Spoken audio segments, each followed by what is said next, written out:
Hi, ഞാനിന്ന് പേപ്പറിൽ ഒരു പഠനം കണ്ടു. ആ പഠനം നമ്മുടെ അതായത് കൗമാരക്കാരായിട്ടുള്ള കുട്ടികൾ, അതായത് അഡോളസൻസ് എന്ന് പറയുന്ന ആ ഒരു കാറ്റഗറിയിൽ പെട്ടിട്ടുള്ള കുട്ടികളെ കുറിച്ചിട്ട് ഒരു മെഡിക്കൽ ജേണലായിട്ടുള്ള ലാൻസെറ്റ് എന്ന് പറഞ്ഞിട്ടുള്ള ഒരു ജേണലാണ് ഈ പ്രസിദ്ധീകരണം പുറത്തുവിട്ടത്. അതായത് നമ്മുടെ ഇന്ത്യയിൽ ബേസ് ചെയ്തിട്ട് നമ്മുടെ ഇന്ത്യയിൽ 66% കൗമാരക്കാർ, അതായത് 9 തൊട്ട് 17 തൊട്ട് ഒരു 20 ഈ വയസ്സുള്ള കുട്ടികൾ ഇൻ്റർനെറ്റിന് അടിമയാണ്. അതായത് സോഷ്യൽ മീഡിയ ആയിട്ടുള്ള ഫേസ്ബുക്ക്, ഇൻസ്റ്റാഗ്രാം അങ്ങനെയുള്ള കാര്യങ്ങൾ, പിന്നെ ഗെയിമിംഗ് ആപ്പ്, OTT അങ്ങനെയുള്ള ഒരുപാട് കാര്യങ്ങൾക്ക് അടിമയാണെന്ന് അവർ അച്ഛനമ്മമാരിലൂടെ തെളിഞ്ഞിരിക്കുകയാണ്. കാര്യം എന്താ വെച്ച് കഴിഞ്ഞാൽ അച്ഛനമ്മമാരാണ് ആ റിപ്പോർട്ട് എടുത്തത്. അതായത് കുട്ടികൾ എന്തൊക്കെ സർവേ എടുത്തപ്പോൾ കുട്ടികൾ എത്ര സമയം എന്തിനാണ് ചിലവഴിക്കുന്നത് അങ്ങനെയുള്ള കാര്യങ്ങളൊക്കെ എടുത്തപ്പോൾ ചുരുങ്ങിയത് 6 മണിക്കൂറാണ് അവർ സ്പെൻഡ് ചെയ്യണത് സോഷ്യൽ മീഡിയയിൽ. 6 മണിക്കൂർ പറഞ്ഞാൽ ഒരു സാമാന്യ ഒരു മനുഷ്യൻ നല്ലപോലെ ഹെൽത്തി ആയിട്ട് ഉറങ്ങാൻ പറ്റുന്ന ഒരു സമയം അല്ലേ. അപ്പോൾ ഇതെങ്ങനെ നമ്മുടെ സമൂഹത്തിൽ അവരിൽ ബാധിക്കണമെന്നുള്ളതിനെ കുറിച്ചിട്ട് ഒരു വിവരം തരാൻ വേണ്ടിയിട്ടാണ് ഞാൻ വന്നത്. വിവരം തരികയല്ല, എല്ലാവർക്കും അറിയുന്ന കാര്യങ്ങളാണ്. അഡോളസൻസ് അല്ലേ, നമ്മുടെ കൗമാരപ്രായം. അതായത് ഒരു ഹ്യൂമൻ ഡെവലപ്മെൻറ്റിൻ്റെ ആൺ പെൺ വ്യത്യാസമില്ലാതെ അതായത് ബാല്യം കഴിഞ്ഞാൽ, ചൈൽഡ്ഹുഡ് കഴിഞ്ഞ് കഴിഞ്ഞാൽ പിന്നെ ഏറ്റവും നമുക്ക് അടിത്തറ പാകുന്ന ഒരു സ്റ്റേജ്. കൃത്യമായി പറഞ്ഞാൽ നമ്മളൊരു 8 തൊട്ട് ഒരു 20 വയസ്സ് അല്ലെങ്കിൽ ഒരു 19 വയസ്സ് വരെ എന്തൊക്കെ തന്നെ കണ്ടാലും അതൊക്കെ എനിക്ക് വേണം അല്ലേ, അങ്ങനെയുള്ള തോന്നുന്ന ഒരു പ്രായം. അതായത് നമ്മുടെ അടിത്തറയായിട്ട് നമ്മുടെ ഹോർമോണൽ ചേഞ്ചുകൾ ഉണ്ടാകുന്ന പ്രായം. ആൺകുട്ടികൾക്കും പെൺകുട്ടികൾക്കും മറ്റ് ഇതര ട്രാൻസ്ജെൻഡർ അങ്ങനെയുള്ള കുറേ പേർക്ക്.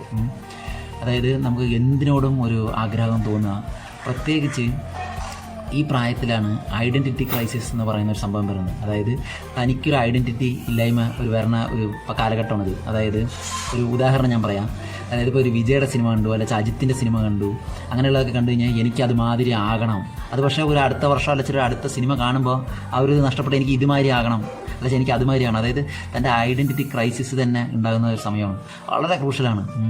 എന്തുകൊണ്ട് ഇത് പറയണമെന്ന് വെച്ച് കഴിഞ്ഞാൽ അറിയാലോ, എല്ലാവരും ആ സ്റ്റേജിലൂടെയാണ് കടന്നു പോകുന്നത്. പിന്നെ ഡിസിഷൻ മേക്കിങ്, തീരുമാനം എടുക്കലിൽ വളരെ വളരെ വളരെ പൂറായിരിക്കും നമ്മൾ ആ കാര്യത്തിൽ. അതായത് ഞാൻ ചെയ്യുന്നതാണ് എല്ലാം ശരി, ഞാൻ പിടിച്ച മുയലിന് 2 കൊമ്പ്, അല്ലെങ്കിൽ താനാണ് എല്ലാത്തിൻ്റെയും സുപ്രീം എന്നുള്ള ഒരു ബോധമുള്ള ഒരു കാലഘട്ടമാണ്. പക്ഷേ അത് കുറച്ച് കാലഘട്ടം കഴിഞ്ഞ ഒരു യൗവനത്തിലേക്കോ അങ്ങനെയുള്ള കാലഘട്ടത്തേക്ക് കടക്കുമ്പോൾ നമുക്ക് മനസ്സിലാകും അന്ന് എന്തൊക്കെയാണ് ചെയ്തത്. മണ്ടത്തരം ചിരിച്ചു പോകും. സത്യം പറഞ്ഞാൽ ചിലർ സങ്കടപ്പെടും, അതിനെ ചിരിച്ചിട്ടെടുക്കുക അല്ലേ. ഇത് ഇങ്ങനെയാണ് കടന്നു വരുന്നത്. അതുമാതിരി അവർ ശകാരങ്ങളൊന്നും പെട്ടെന്ന് ഏൽക്കില്ല, എന്തിനും തിരിച്ച് മറുപടി പറയുന്ന ആൾക്കാരായിട്ട് മാറും. അതായത് ഇപ്പോൾ ഒരു ഉദാഹരണത്തിന് പറഞ്ഞാൽ ഈ പ്രായത്തിൽ അവരുടെ ഏറ്റവും വലിയ ശത്രുക്കൾ ആര് ചോദിച്ചാൽ അവർ അച്ഛനമ്മ തന്നെ ആയിരിക്കും. അതായത് അവർക്ക് എന്ത് ചീത്ത പറഞ്ഞാലും അത് ചെയ്താലും ഇത് ചെയ്താലും അവർക്കെല്ലാം തെറ്റി പറയണമാതിരി തോന്നുന്ന ഒരു പ്രായമായിട്ട് മാറുന്നുണ്ട് ഇത്. തിരിച്ച് അതേപോലെ അച്ഛനമ്മയ്ക്കും ഇവനെന്താണ് എങ്ങനെ ചെയ്യുന്നത്, ഇവളെന്താണ് എങ്ങനെ ചെയ്യുന്നത്, അങ്ങനെ അവർക്കും ഒരു കൺഫ്യൂഷൻ വരും.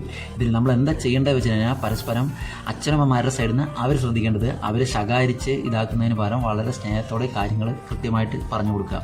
അതുപോലെ കുട്ടികളുടെ സൈഡിൽ നിന്ന് എങ്ങനെയാണോ ചെയ്യേണ്ടത് വെച്ച് കഴിഞ്ഞാൽ അച്ഛനമ്മമാരോട് എതിർത്ത് പറയുന്നത് വളരെ കമ്മിയാക്കുക. കാര്യം എന്താ വെച്ച് കഴിഞ്ഞാൽ അതായത് നമ്മളിപ്പോൾ ഈ ഒരു പ്രായത്തിൽ എന്തെങ്കിലും ഒരു വേർഡ്സ് ഡെലിവറി ചെയ്യും അല്ലേ. അതായത് നമ്മൾ പറയും, വാക്കുകൾക്ക് വലിയ പവറുണ്ട്, അതിൽ നിന്നാണ് വൈബ്രേഷൻ ഉണ്ടാകുന്നത്. അപ്പോൾ നമ്മൾ എന്തെങ്കിലും പറയുമ്പോൾ നമ്മൾ ചിലപ്പോൾ നല്ല മനുഷ്യനായിട്ട് മാറിയിട്ടുണ്ടാവും, നല്ല പ്രൊഫഷണൽ ജോലി അങ്ങനെയുള്ള കാര്യങ്ങളിലേക്കൊക്കെ പോയിട്ടുണ്ടാവും. പക്ഷേ ആ വാക്ക് അവിടെ എപ്പോഴും ആ സ്റ്റക്കായി നിൽക്കും അല്ലേ. അതെപ്പോഴും മാറ്റാൻ പറ്റില്ല. പ്രത്യേകിച്ച് നീ എന്നെ അങ്ങനെ പറഞ്ഞില്ലേ, നീ എന്നെ ഇങ്ങനെ പറഞ്ഞില്ലേ, ഇങ്ങനെയുള്ള കുറേ കാര്യങ്ങളൊക്കെ പറയും അല്ലേ. നമ്മൾ മനുഷ്യരാണ്, നമ്മൾ പരിഭവങ്ങളൊക്കെ ഉള്ളിൽ വളരെ നല്ലപോലെ സൂക്ഷിച്ചിരിക്കും, ഒരു മാറ്റം ഉണ്ടായില്ല. അപ്പോൾ ഇങ്ങനെയുള്ള കാര്യങ്ങളൊക്കെ ഒന്ന് ശ്രദ്ധിക്കുക. അപ്പോൾ എനിക്ക് എൻ്റെ അനിയത്തിമാരോട് പിന്നെ അവരുടെ അച്ഛനമ്മമാരോടൊക്കെ അങ്ങനെയുള്ള പറയാനുള്ള ഒരു ഇത് വെച്ച് കഴിഞ്ഞാൽ മാക്സിമം നിങ്ങൾ ഫിസിക്കൽ ആക്ടിവിറ്റീസിലൊക്കെ എൻഗേജ്ഡ് ആവുക. കാര്യം എന്താ വെച്ചാൽ ഫിസിക്കൽ ആക്ടിവിറ്റീസ് എന്ന് പറഞ്ഞാൽ സ്പോർട്സിൽ അല്ലെങ്കിൽ ഡാൻസിങ് അങ്ങനെയുള്ള ഒരുപാട് ഔട്ട്ഡോർ ആക്ടിവിറ്റീസ് ഉണ്ടല്ലോ, അങ്ങനെയുള്ള കാര്യങ്ങളൊക്കെ പങ്കെടുക്കുക. ഈ 6 മണിക്കൂർ എന്നൊക്കെ പറഞ്ഞാൽ വളരെ ഡേഞ്ചറാണ്. കാര്യം എന്താ വെച്ചാൽ നമ്മൾ ജസ്റ്റ് സ്ക്രോൾ ചെയ്ത് ഇങ്ങനെ തന്നെ കുറച്ച് വീഡിയോസൊക്കെ കണ്ട് പോയിട്ട് തന്നെ നമ്മുടെ 2-3 മണിക്കൂർ പോകും. പിന്നെ നമുക്ക് എന്താണ് സ്കൂളിൽ നിന്ന് തരുന്ന കുറച്ച് കാര്യങ്ങൾക്ക് നമുക്ക് ഇൻ്റർനെറ്റിനെ ആശ്രയിച്ചേ പറ്റൂ, അതിലൊരു മാറ്റവും ഇല്ല. അത് ഓഫ് കോഴ്സ് ശരിയാണ്, അതിനെ ആശ്രയിച്ചേ പറ്റൂ. ഇപ്പോൾ വയനാട് ഇപ്പോൾ ഒരു ദുരന്തം നടന്നു അല്ലേ.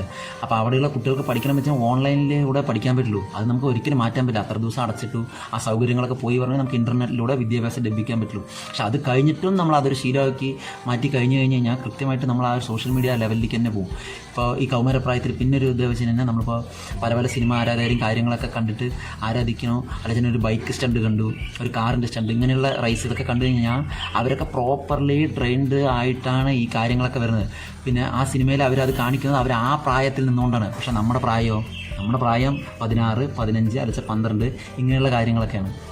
അപ്പോൾ ഒന്ന് ശ്രദ്ധിക്കുക. പിന്നെ ഞാനിപ്പോൾ എന്തൊക്കെ പറഞ്ഞാലും മാറണമെന്ന് ഇല്ല. കാര്യം എന്താ വെച്ച് കഴിഞ്ഞാൽ വയസ്സ് അത് അതിൻ്റെ വികൃതികൾ കാണിക്കുക തന്നെ ചെയ്യും. ഒരിക്കലും ഇത് ഒരു ഉപദേശമായിട്ട് എടുക്കരുത്. പിന്നെ ഈ പ്രായത്ത് നല്ലപോലെ ഹോർമോൺ ചേഞ്ചുകൾ ഉണ്ടാകും. അതായത് നമ്മുടെ ഒരു ഫ്രണ്ട് നമുക്ക് വിട്ടിട്ട് പോകുമ്പോൾ, ഇപ്പോൾ സപ്പോസ് നമ്മളിപ്പോൾ ഉദാഹരണം ഒന്ന് കുളിക്കാൻ പോകുമ്പോൾ നമ്മുടെ ഒരു ഫ്രണ്ട് അറിഞ്ഞോ അറിയാതെ ചിലപ്പോൾ മരണപ്പെടുക, ചിലപ്പോൾ വേറെ എന്തെങ്കിലും അസുഖം ബാധിച്ചിട്ട് പോവുക. അതുമാതിരി ഈ പ്രായത്തിന് ഏറ്റവും കൂടുതൽ റിലേഷൻഷിപ്പൊക്കെ തുടങ്ങുന്നത്, അതായത് ലവ് കാര്യങ്ങളൊക്കെ. അപ്പോൾ അവർ നമ്മളെ വിട്ടിട്ട് പോവുക, പ്രണയിനി അല്ലച്ച കാമുകൻ അങ്ങനെയുള്ളവരൊക്കെ വിട്ടിട്ട് പോകുമ്പോൾ വല്ലാത്ത വേദനയാണ്. അയ്യോ ഞാൻ മാത്രമേ ഇത് അനുഭവിച്ചിട്ടുള്ളൂ, വേറെ ആരും ഇതൊന്നും അനുഭവിച്ചിട്ടില്ല എന്നുള്ള ആ ഒരു ഫീലൊക്കെ വരും. അത് ഒന്നും ബേജാറാകണ്ട, അല്ലച്ചാൽ ഭയപ്പെടേണ്ട. ആ ഒരു പ്രായത്തിൻ്റെ ആ ഒരു ഇതാണ്, അതായത് ആ ഹോർമോൺ ചേഞ്ചിലാണ്. എല്ലാവരും ഇവിടെയൊക്കെ തന്നെ ഉണ്ട്. ഇതൊരു ഹോർമോൺ ചേഞ്ചാണെന്ന് മനസ്സിലാക്കി എല്ലാം സമയം ഹീൽ ചെയ്യുന്നുള്ള ഒരു വിശ്വാസം എല്ലാവർക്കും വേണം. ഞാൻ എന്തുകൊണ്ട് ഈ സോഷ്യൽ മീഡിയയിൽ ഇത്രയും ഈ ഒരു പഠനം വന്നപ്പോൾ ഇങ്ങനെ ഒരു വീഡിയോ ചെയ്ത് വെച്ചാൽ, ഇത് 66% എന്നൊക്കെ പറഞ്ഞു കഴിഞ്ഞാൽ നമുക്ക് ആലോചിക്കാമല്ലോ അല്ലേ.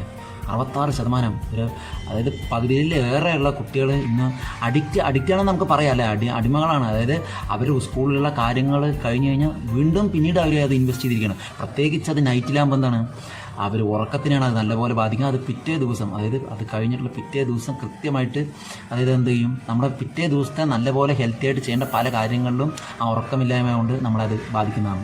എന്ത് കണ്ടാലും ഒരു ആകർഷണം തോന്നുന്ന പ്രായമാണ്. ഇപ്പോൾ ഒരു സിനിമ കാര്യങ്ങൾ അങ്ങനെയുള്ളതൊക്കെ കണ്ടൊരു അത് നമ്മൾ ആരാധനയല്ല നമുക്ക് ഇപ്പോൾ ഒരു സിനിമാ നടനോടോ നടിയോടോ തോന്നുന്നത്. സിമ്പിളായി പറഞ്ഞാൽ ആരാധനയെക്കാട്ടിലും അനുകരിക്കണം. അയ്യോ എനിക്കെന്തുകൊണ്ട് ചെയ്തുകൂടാ, അത് നിങ്ങൾ അങ്ങനെയുള്ള എനിക്കെന്ത് ചെയ്തുകൂടാന്നുള്ള ആ ഒരു ചോദ്യം നിങ്ങളുടെ ഫിസിക്കൽ ആക്ടിവിറ്റീസ് ആയിട്ടുള്ള നല്ല നല്ല ഗെയിമുകൾക്കോ അത്ലറ്റിക്കോ അങ്ങനെയുള്ള നല്ല നല്ല കാര്യങ്ങളിൽ നിങ്ങളെ കൊണ്ടുപോയിട്ട് ഇൻവെസ്റ്റ് ചെയ്യും, അല്ലാച്ചാൽ നിക്ഷേപിക്കും. ഇത് അച്ഛനമ്മമാരും കൂടെ ശ്രദ്ധിക്കണം. അവർ ഈ പ്രായം കഴിഞ്ഞിട്ടാണ് വരുന്നത്. അപ്പോൾ കൃത്യമായിട്ട് അവർ ഈ കാറ്റഗറിയിലേക്ക് നമുക്ക് തിരിച്ചുവിടാം. അല്ലാച്ചാൽ അവരുടെ ലക്ഷ്യം എന്താണെന്ന് ചോദിക്കുക. പിന്നെ ഒരു ഇമ്പോർട്ടൻ്റ് ആയിട്ടുള്ളൊരു കാര്യം കമ്മ്യൂണിക്കേഷൻ അല്ലേ. നല്ലപോലെ അച്ഛനും അമ്മയും മക്കളും ഇരുന്ന് കമ്മ്യൂണിക്കേഷൻ ചെയ്യണം, ആശയവിനിമയം. ഈ ആശയവിനിമയത്തിൽ കൃത്യമായിട്ടുള്ള പല കാര്യങ്ങളും ഉണ്ട്. നിനക്കെന്താ പ്രശ്നം അങ്ങനെ ചോദിക്കില്ല, എന്താണ് സ്കൂളിൽ നടന്നത്, എന്താ കാര്യങ്ങൾ. അപ്പോൾ ഈ പ്രായത്തിലൊക്കെ ആകുമ്പോൾ അവർ കൃത്യമായിട്ട് നമുക്ക് ആ റൂട്ടിലൂടെ തിരിച്ചു വിട്ട് അവർക്ക് എന്താണോ ലക്ഷ്യം നല്ലൊരു വഴികാട്ടിയാകുക, അല്ലെങ്കിൽ ഒരു ഗൈഡാകുക. അവരിത് തന്നെ ലക്ഷ്യം തന്നെ നേടിക്കോട്ടെ. പക്ഷെ ഇങ്ങനെയുള്ള ഒരു സോഷ്യൽ മീഡിയ അഡിക്റ്റ് അല്ലേ, ഇപ്പോൾ പിന്നെ ഒരു കൂട്ടം ചങ്ങാതിമാർ കുറച്ച് കാലം മുമ്പ് എങ്ങനെ വെച്ച് കഴിഞ്ഞാൽ എല്ലാവരും വന്നിരുന്ന് സംസാരിക്കും. ഇന്നൊരു 11 പേര് ഇരിക്കുകയെന്ന് വെച്ച് കഴിഞ്ഞാൽ ഒരു 10 മിനിറ്റ് സംസാരിച്ച് കഴിഞ്ഞ് കഴിഞ്ഞാൽ എല്ലാവരും തൊട്ട് ആ 11 പേര് എന്ന് പറഞ്ഞു കഴിഞ്ഞാൽ എല്ലാവരും സ്ക്രോൾ ചെയ്ത് അങ്ങനെ പോയിക്കൊണ്ടിരിക്കുകയാണ്. അവരവരുടേതായിട്ടുള്ള ആ ചെറിയ ലോകത്ത് തന്നെ ഒതുക്കുക. പിന്നെ പ്രത്യേകിച്ച് നിങ്ങളുടെ ഇമോഷൻസ് കാര്യങ്ങളൊക്കെ ഈ സോഷ്യൽ മീഡിയകളിലൂടെ പങ്കുവെക്കൽ കുറച്ച് നിർത്തുക. ഓഫ്കോഴ്സ് ശരിയാണ്, അതായത് നമ്മുടെ കടൽ കടന്നിട്ടുള്ളവർ അല്ലെങ്കിൽ നമ്മളെക്കാൾ ദൂരെയുള്ളവരൊക്കെ ഉണ്ട് വെച്ച് കഴിഞ്ഞാൽ നമ്മൾ ടെക്സ്റ്റ് ചെയ്യുന്ന കാര്യങ്ങൾ, ഇപ്പോൾ ഒരു അടിപിടി കൂടുകയാണ് ഫ്രണ്ട്സുകൾ തമ്മിൽ, അല്ലെങ്കിൽ ചിലർ കാമുകൻ വെറുതെ ചണ്ട കൂടുകയാണ്. ഇത് നിങ്ങൾ നേരിട്ട് വന്ന് പറഞ്ഞു തീർക്കുക. എന്താ കാര്യം വെച്ചാൽ നിങ്ങൾ സോഷ്യൽ മീഡിയകളിലെ പല വാക്കുകളും ഡെലിവറി ചെയ്യും, പല ഇമോഷനിൽ അല്ലെങ്കിൽ ഇമോജികളും നിങ്ങൾ ചെയ്യും. അത് എന്തർത്ഥത്തിലാണ് നിങ്ങൾ ചെയ്യണമെന്ന് അതൊന്നും അറിയില്ല, അതങ്ങനെ ഡെലിവറി ആയി പോകും ഇൻ്റർനെറ്റ് വഴി. അതേസമയം നിങ്ങൾ നേരിട്ട് വന്ന് സംസാരിച്ച് കാര്യങ്ങളൊക്കെ സോൾവ് ചെയ്ത് കഴിഞ്ഞ് കഴിഞ്ഞാൽ വളരെ സൂപ്പറായിട്ട് കാര്യങ്ങൾ മുന്നോട്ട് പോകും. അപ്പോൾ അഡോളസൻസ് നല്ലപോലെ സൂക്ഷിക്കുക. നിങ്ങൾ മൊബൈലിൽ നിന്ന് ഒന്ന് പുറത്ത് വരിക. ഇവിടെ വേറെ കുറേ കാര്യങ്ങൾ ചെയ്യാനുണ്ട്.